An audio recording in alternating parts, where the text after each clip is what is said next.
કે માનવ તનથી બાપાએ કીધું એમ નિર્વાણ જવું હોય તો જઈ શકાય, નરમાંથી નારાયણ પણ બની શકાય. માનવ તનમાં જ તે પંચકોશ છે, બીજી યોનિમાં પંચકોશ હોતો નથી. હા, અન્નમય કોષ, મનમય કોષ, પ્રેમમય કોષ, જ્ઞાનમય કોષ, વિજ્ઞાનમય કોષ, પંચકોષ માનવને આપેલા છે. અને માનવને જ એવું જ્ઞાન છે કે માનવ તન ધારણ કરી અને પ્રાલબ્ધનું કર્મ સંજોગે આપણા જીવનમાં આવરણ આવ્યું હોય તો એ આવરણ ભોગવતા ભોગવતા અને એવું જ્ઞાન થાય છે કે હવે એવું કર્મ કરું કે હવે પછી મારે પાછું બીજા જન્મે આ ભોગવવું ન પડે. બીજી યોનિમાં એ જ્ઞાન થતું નથી. એટલે માનવ તન શ્રેષ્ઠ કીધો છે. અને સંસાર તો એને જ કીધો છે, સુખ દુઃખ હોય એને સંસાર કીધો છે. એટલે સતારશા બાપુએ કીધું, સુખ ઓર દુઃખ में આનંદ રેવે, હરદમ હરિગુણ ગાવે, સાધુ ઓ નર હમકો ભાવે.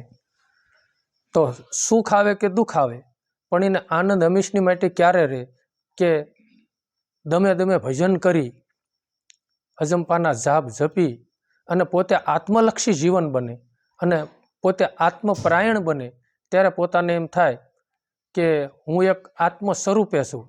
જેમ અત્યારે આપણા મકાનની અંદર, ગૃહસ્થી આશ્રમની અંદર, મકાનની અંદર આપણે બેઠા છીએ તો મકાનથી પર સીવી આપણે મકાન બનાવવાવાળા સીવી. તો મકાનને ગમે એવી એરું ફેણ મારે, ગમે બીજા કદાચ લાકડી મારે તો અંદર આપણને કાંઈ થાય નહીં. એમ આ શરીરની અંદર આત્મરામ એવી રીતના છે, આ મકાનમાં રહેવાવાળા છે. અને બાપાએ કીધું કે કૃષ્ણ ભગવાને અર્જુનજીને ગીતામાં કીધું આત્મતત્વ અજર અમર છે. વૈશિષ્ટ્ય મુનિએ રામ ભગવાનને પણ એ કીધું. તો જે સર્જન થાય છે એનું રામ વિસર્જન થાય છે. ગંગા સતીમાં એ કીધું, સજાતી વિજાતિની યુક્તિ બતાવું પાનબાઈ, બીબે પાડી દો બીજી ભાત. સજાતી નામ દેહ છે, વિજાતિ નામ આત્મતત્વ છે. તો જેનું સર્જન થયું છે એનું વિસર્જન થવાનું છે. એટલે મકાનનો બાપુ લઈ છે, પણ આપણું મન વિયોગ્યું છે ને એના હિસાબે આપણી મનની આસક્તિ સ્થૂળ દેહ ઉપર છે બાપા. એટલે આપણને દુઃખ થાય છે. આત્મલક્ષી આપણું જીવન નથી. નહીતર તો એ કપડાં બદલાવીને પાછા મળવાના જ છે.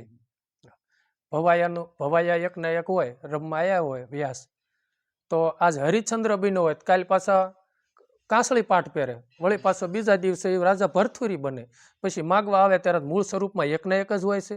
રાતના ભલે વેહ બદલે છે. એમ આત્મતત્વ એવા છે, આત્મ અજર અમર એવું છે કે આજ આ કપડાં પહેરે તો કાલ બીજા કપડાં પહેરશે. પછી જેવી કમાય છે એવા કપડાં આપણને મળવાના છે.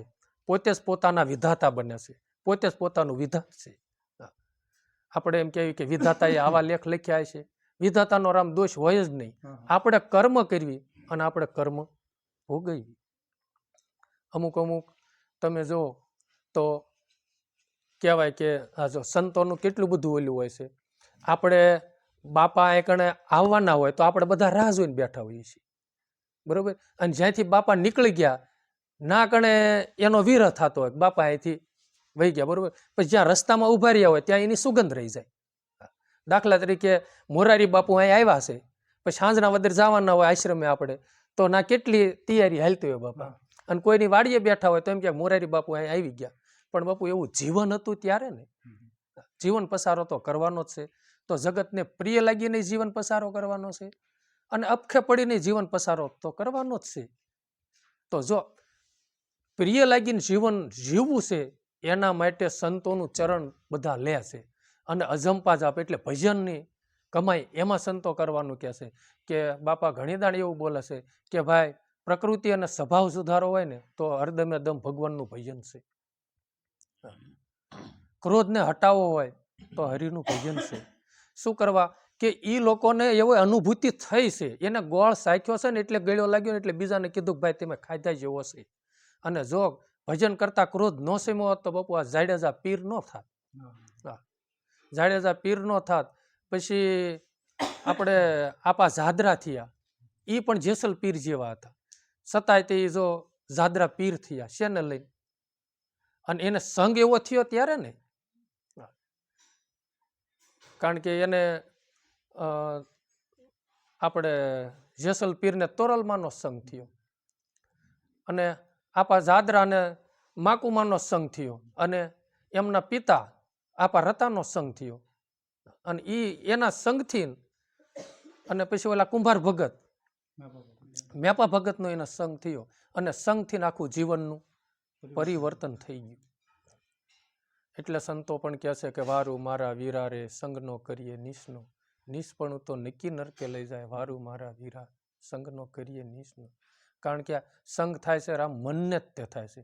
બાપાએ આજ વ્યસન મુક્તિ ઉપર બાપુ બહુ જ્ઞાન આપ્યું. પણ પોતાને જ્ઞાન થવું જોઈએ કે જો સંતો આપણને જ્ઞાન દેતા હોય, અને ક્યાં તો પછી પંચ તત્વનો અસળો ઓઢીને જ બાપુ આ મૃત્યુલોકની અંદર ભગવાન આવવાનો છે, સત્રભુજ તો કાંઈ આવવાનો નથી. તો આપણને શબ્દ લાગવા જોઈએ થોડાક કે આ બીજું કોઈ સમજાવવા આવે એવું છે ને, હોય તો વ્યસન મુક્તિથી વ્યસન મુક્ત થવું જોઈએ. કે નાના બાપાએ કીધું એ વાત સાચી છે કે જો હું બીડી પીતો હતો કાંઈ બીજાને જ કાંઈ પછી કહી શકું નહીં કે ભાઈ બીડી પીવો બંધ કરો એમ. એટલે વ્યસન મુક્તિ ઉપર બાપાએ બહુ વજન મૂક્યો. અને સંતો તો આપણને કહેવાની રીતે તો બધા કહે કે ભાઈ આ કરાય અને આ ન કરાય, અને બધાને જ્ઞાન બધાને છે રામ. એવું નથી એમ કહેતા કે કોઈ તમને જ્ઞાન નથી ને અમને જ્ઞાન છે થોડું. જ્ઞાન બધાને છે, પણ આવા મહાપુરુષો રેણી રહીને ક્યાણી કહે છે, અને આપણે નકરી ક્યાણી હોય છે.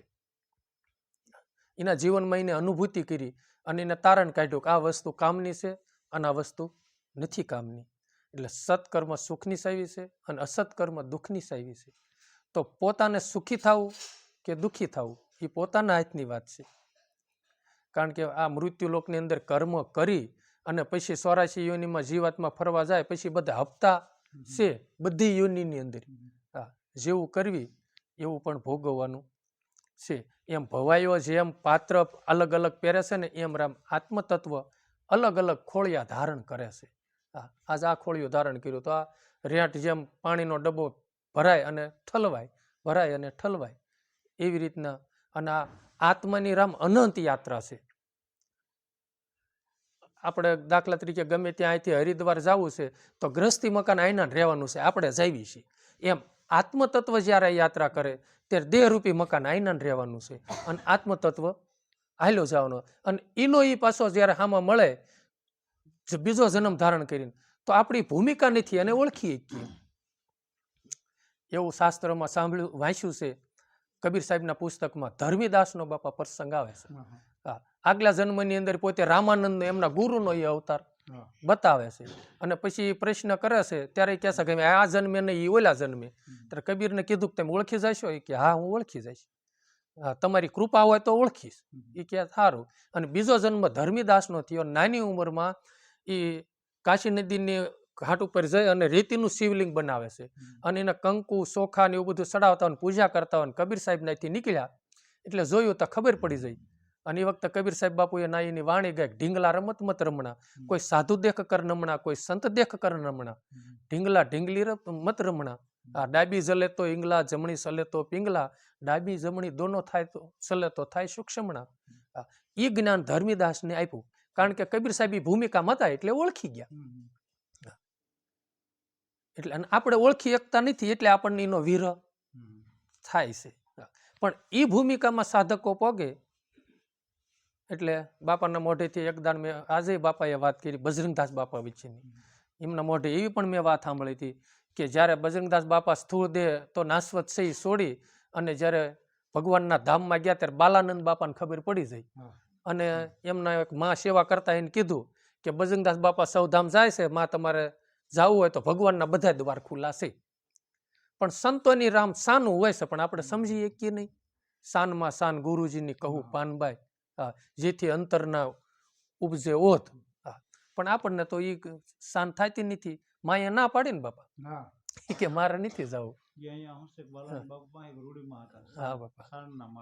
હા, પછી મારી બીમાર હતા એટલે 2 વાગે બજરંગદાસ બાપા સીધાવ્યા હતા. કીધું કઈ રૂડી બજરંગદાસ જાય છે, જવું હોય તો તૈયાર થઈ જા. મારી એવા હતા ને કે તારે મળવું હોય તો મળી, બાબા મારે નથી જવું. એટલે અને ક્યાં બગદાણા નાય બાપા બોલ્યા હા. આપણે બાલાનંદ બાપા. હા, બાલાનંદ બાપુ બાપા. એવી એવી કમાઈ છે, એટલી બધું ભજનનો પ્રતાપ છે કે ત્યાં બેઠા બેઠા જોઈ લેતા હોય. અને સાધુડા આગેમ ભાંખે ને તો કેટલાય સમયના આગેમ ભાંખી વાળે.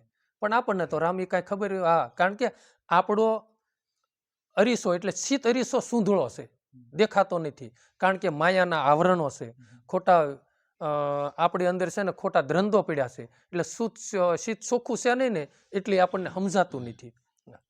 એટલે સાધુડા તો એવું બધું આપણને ભાંકીને કે આ દાસ ધીરાની આગેવાણી છે, દેવાય પંડિતની આગેવાણી છે, આ બધાની આગેવાણીઓ છે. એ તો અત્યારે આપણે થયું એટલે સમજાણું, પણ આજથી 700-800 વર્ષ નહોતું, પહેલાં નહોતું. ત્યારે એ લોકોને બધાને ખોટું લાગ્યું હોય કે ત્રાજવે અન્ન તોળાય છે ને પળિયા પાણી વેચાય છે ને. હા, આવી બધા આગેમો હતા. પણ ભજનાનંદી મહાપુરુષો કોઈ દે અસત બોલતા નથી. એટલે સતારશા બાપુએ કીધું કે શુદ્ધ શબ્દ સંતોના ભાઈ તમે પીજો ગોળી ગોળી, હૃદયમાં વસ્તુ છે અણમોલી. તમામ સંતો એનો એક જ સાર છે કે ભાઈ તમારા ઘટમાં તમે ખોજો, તમારા આત્માની અનુભૂતિ કરો. જ્યાં લગી આત્માની અનુભૂતિ નહીં કરવી ત્યાં લગી રામ સુખ દુઃખનો અંત આવે એવું છે નહીં. સુખ દુઃખનો અંત તો ત્યારે જ આવે પોતે પોતાના સ્વરૂપની અનુભૂતિ કરે ત્યારે. પછી પોતાને એવું થાય, સતારશા બાપુએ કીધું મિથ્યા જગતને જાણું, સત બ્રહ્મ એક માણું, મેં જોયું અસાર જગમાં સાસો છે સાર દિલમાં. હા, પોતાના જેટલા સંકલ્પો વિકલ્પો ઉઠે છે અને ખોટું હું અને મારું ને તારું ને આ બધું જે મન સમજી બેઠું છે એ જ મોટા મોટો જગતનો સાર છે. બાકી તો સસરાસર કબીર સાહેબ બાપુએ કીધું કે ફૂટ ગયા કુંભ અને બાર ભીતર પાણી છે. કુંભમાં જળ ભર્યું છે પણ બારે પાણી છે અને અંદરે પાણી છે. એમ સસરાસર બારે ભગવાન છે અને ઘટમાંય તે ભગવાન જ છે. ભગવાન વગર તો કઈ છે નહીં. ભગવાન અર્જુનને ભગવાનને એ જ કીધું ને બાપા કે અણુ અણુમાં એક અર્જુન, હા વ્યાપકમાં હું છું, મારી વગર પાંદડું પણ ન હાલે. જેવી રીતનો આ લાઇટનો કરંટ છે એ આપણને દેખાય નહીં રામ, અનુભૂતિ થાય અડવી તો, બાકી તો દેખાય નહીં. એમ એક ટીસીનો પાવર બધી આખા ગામમાં 166 kVનો આવતો હોય છે, પણ જેમાં પાવર જાય છે ને એવો પ્રભાવ એનો પડે. ફ્રીજમાં જાય તો ઠંડુ થાય, હા, અને હીટરમાં જાય તો ગરમ થાય. એમ આત્મતત્વ પણ એવું છે. હા, પશુ યોનિમાં જાય તો એવો પ્રભાવ પડે, માનવ યોનિમાં જાય તો એવો પ્રભાવ પડે, પણ મૂળ છે બધો આત્માનો કરંટ. એક જ ટીસીનો પાવર છે, આખા ગામમાં એક ટીસીનો પાવર છે. એમ આત્મતત્વ સ્વરૂપે ચેતન મહાપ્રભુજીનો અણુ અણુમાં ચેતન સ્વરૂપે બધી એક જ કરંટ છે, બીજો તો કાંઈ છે નહીં. કારણ કે એવું મેં મીરાબાઈના જીવન ચરિત્રમાં સાંભળ્યું છે કે મીરાબાઈ જ્યારે દ્વારકાની યાત્રાએ ગયા ત્યારે હારે થોડાક સત્સંગી હતા અને એક સાધુની કુટિયા આવી. ત્યાં જઈને એને કીધું કે ભાઈ પૂછ્યાવો સાધુને મારે રાત રહેવું છે. એટલે ગયા એટલે કીધું કે મીરાબાઈ મેવાડથી આવ્યા છે ને એને રણુજા જવું છે ને રાતવાસો કરવો છે. તો એને સાધુએ કીધું કે ભાઈ સ્ત્રીનું મોઢું હું જોતો નથી. તે મીરાબાઈને આવીને કીધું એટલે એને કીધું કે કાંઈ વાંધો નહીં, પડદેત વાત કરશે ને કે હા. પછી મીરાબાઈએ કીધું કે હે મુનિરાજ, એ કે આ સૃષ્ટિમાં પુરુષ એક જ છે કે તો બીજો પુરુષ કેમ પ્રગટ થયો? ત્યારે એને તરત પડદો લઈ અને કીધું કે મીરા આ જ્ઞાન આપો. એમ શિવને શક્તિ લોયણમાં કીધું કે જીરે લાખા, કારણ કે લાખાને એવો પ્રશ્ન થયો હતો કે તમે મને આ વાત ધર્મ જે સનાતન સમજાવો છો બેન, એ આગળના મહાપુરુષો કોઈ જાણે છે? ત્યારે લોયણે કીધું જીરે લાખા વૈશંપાય ઋષિ માર્કંડને પૂછે નિજી આ ધર્મનું મૂળ શું છે? હા, શિવે અને શક્તિએ મળે અને આ ધર્મ ચલાયો. શ્વાસ શિવ છે ને ઉશ્વાસ શક્તિ છે. આ દુનિયામાં બાપુ આ સિવાય કાંઈ છે નહીં. બાકી તો બધા જીવાત્માએ કપડાં અલગ અલગ પહેર્યા છે. બાકી તો શિવ અને શક્તિ સ્વરૂપે માં આદ્યશક્તિ ભવાની એક છે અને આદિનારાયણ એક છે. એટલે રામાપીર બાપુએ કીધું જુગ પહેલાનો અમર જોગી પ્રેમ જળ એની 5, લીલા ને અલીલા રાણી પૂજે આ ધર્મ નિજાર અવતાર કહે પીર રામદેવ. આ જુગ પહેલાનો ઈવડો ઈ છે, કાંઈ નહોતું ને અંધુ ધંધુકારમાં તેથી ધણી હતા આપોઆપ. પછી એને પાણી વલોવી પવન વલોવી પાણી નિપજાવ્યા અને તેથી સઘળો રસ્યો આ સંસાર. એ રામાપીર બાપુની વાણી છે. તો કદાચ અમુક સંતોની વાણીમાં આપણને દ્રઢ ભરોસો ન બે, પણ બાપુ આ સૃષ્ટિમાં માનવ તન ધારણ કરીને ભગવાન આપણને આ જ્ઞાન આપી ગયા છે હા. કે ભાઈ કર્યા જેવું હોય ને તો આ છે. આપણે નજીકમાં ગંગા સેતીમાં એને 52 પદની રચના કરી, પણ 52 પદ જો સમજી જાય ને જેમ છે એમ સમજવી, અને હાડોહાડ જો એ ઉતરી જાય ને એ પ્રમાણે જો રેણી રાખવા માંડવી, અને એ પ્રમાણે પોતાના સંયમ હોય ને તો એ ઠેઠ ભગવાનના દ્વાર લગી કોઈને રોકી ન શકે. એવી 52 પદની રચના છે. એટલે ભક્તિ માર્ગની અંદર મહત્વની રેણી છે અને સંયમ છે. એટલે જેટલું થાય એટલું, ઓલા ગોયણે કે માણસ તન મન અને વચન આ ત્રણેયથી કર્મ બાંધે છે. તન મન ઓર વચન છે જીવ કો નાહી દુભાવે, સાધુ ઓ નર હમકો ભાવે. આપણે ક્યારેક ક્યારેક રામ કોઈક મનથી કોકની પ્રત્યે રાગદ્વેષ રાખતા હોય, એ પણ કર્મ છે. શબ્દથી પણ કર્મ બાંધવી અને તનથી પણ કર્મ બાંધવી. અને મનજીભાઈને તો બહુ કાબુમાં રાખવાના ન કરે. મનજીભાઈ કેટલા કર્મ બાંધીને આવે ને એનું કોઈ નક્કી જ નથી. અને આ મનજીભાઈથી જ બધું થાય છે. મનજીભાઈ માની જાય તો લાંબુ કાંઈ કરવાનું રહેતું પણ નથી. હા, સુખ લગાડે છે તો મન, દુઃખ લગાડે છે તોય મન, દાંત કઢાવે છે તોય મન, અને રોવરાવે તોય મન. મન જો માને તો કાંઈ કરવાનું નથી. પછી કીધું ધર્મ કરતા ધાડ પડે તો હિંમત હારી ન જાવે, સાધુ ઓ નર હમકો ભાવે. બાપાએ કીધું, જોકે બાપુને મારે મળવાનું થયું એને આજકાલ કરતા અમારે 19મો મહિનો છે. હા, 19 મહિના પૂરા થાય છે. આ બીજ આવે ને એટલે 19 મહિના પૂરા થાય છે. પણ તે દિવસનો હું ઠાકરસિંહ બાપાને જોઉં છું આશ્રમની અંદર. હા, બરોબર. આટલા બધા કર્મ સિદ્ધાંત હોવા છતાં પણ એવું નથી રામ, આ તો પ્રાલબ્ધનું આપણે લઈને આવ્યા છીએ. આપણે આગલા જન્મે આપણે એને મીકીને ગયા હોય તો આ જન્મે એ મીકીને જાય. અને એની આપણી એકાબીજીની લેણ દેણ જેટલી છે એટલી જ રહેવાની છે. એટલે પ્રાલબ્ધની પીમાં તો કોઈ કાંઈ ફેરફાર પાડીએ કે નહીં. પ્રાલબ્ધ તો બ્રહ્મના પિતાને પણ ભોગવવું પડે. પણ માનવ તને કરીને એવું ભગવાનની કૃપાથી આપણા હૃદયમાં ભગવાન એવા સ્ફુરણો ફોડે કે હે ભગવાન, આ પ્રાલબ્ધના જીવનમાં પ્રાલબ્ધના કર્મના હિસાબે મારા જીવનમાં આવરણ આવ્યું છે, છતાંય મને એવી શક્તિ આપ, એવું બળ આપ કે જેથી કરી હું ધર્મના કાર્યની અંદર મારું મન ક્યારેય ડગે નહીં અને બમણો વ્યક્ત કરી. અને સાધુ પુરુષોનો એવી સ્થિતિ હોય છે કે જીવનમાં આવરણ આવે એટલે કલાકનું ભજન કરતા હોય ને એટલે 2 કલાકનું કરે. એટલે કર્મ કપાય રામ. અને આપણી પોઝિશન એ છે કે કલાકનું ભજન કરતા હોય ને આવરણ જીવનમાં આવે ને એટલે કલાક બંધ થઈ જાય અને એમાં ખૂતી જાય. એટલે એના એ જે તમે વિચારો વાગોળશો ને એટલું દુઃખ બમણું ઉત્પન્ન થાય છે. મન છે, મનને જેટલું વિષયોને આધીન તમે રાખશો એટલું એમાં બાપા વધારે ખૂટતું જાય. એમ આવા આવરણની અંદર જેટલા એને વાગોળશો ને એટલું વિચાર કરશું ને એને, તો એમાં કાંઈ અંત તો આવે એવું છે ને, અમુકથી દુઃખી થવાનું થાય. એટલે આ પ્રાલબ્ધની કર્મને હિસાબે અત્યારે આવડા આવરણો આવે. અને જાગૃત પુરુષો હોય એને સાધુ હોય એ એવું જીવન જીવે કે જેથી કરીને એવું કર્મ ન કરવું કે બીજા જન્મે આવા આવરણ આપણને નડે. એ જ્ઞાન માનવને થાય છે, બીજી યોનિમાં થતા નથી. એટલે શ્રેષ્ઠ માનવ કીધો છે. એટલે છતાં મૂળદાસ બાપુ ગાઈ ગયા, મનુષ્ય દેહ દુર્લભ રે અતિ મોટા દેવને, પૂરણ ભાગ્ય પમાય વટાવડા સિંહે, વાટના માટે વાટેને ઘાટે વીરા વિલંબ ન કીજીએ. એને વાટેને ઘાટે કીધું. ગંગા સેતીમાં એમ કીધું, રંગરૂપમાં બહુ ભમવું નહીં પાનબાઈ. એમ આપણે નકર જ્યાં ત્યાં છે ને એવી જગ્યાએ આવરણોમાં આવો ઊભા રહી જાવી એટલે કે ભજન પછી ને આંકડા છે ને આપણે ઊભું રહી જાય. એમાં આપણને ઈ પવન લાગી જાય એટલે એ ખોટી પહોંચે મોટું.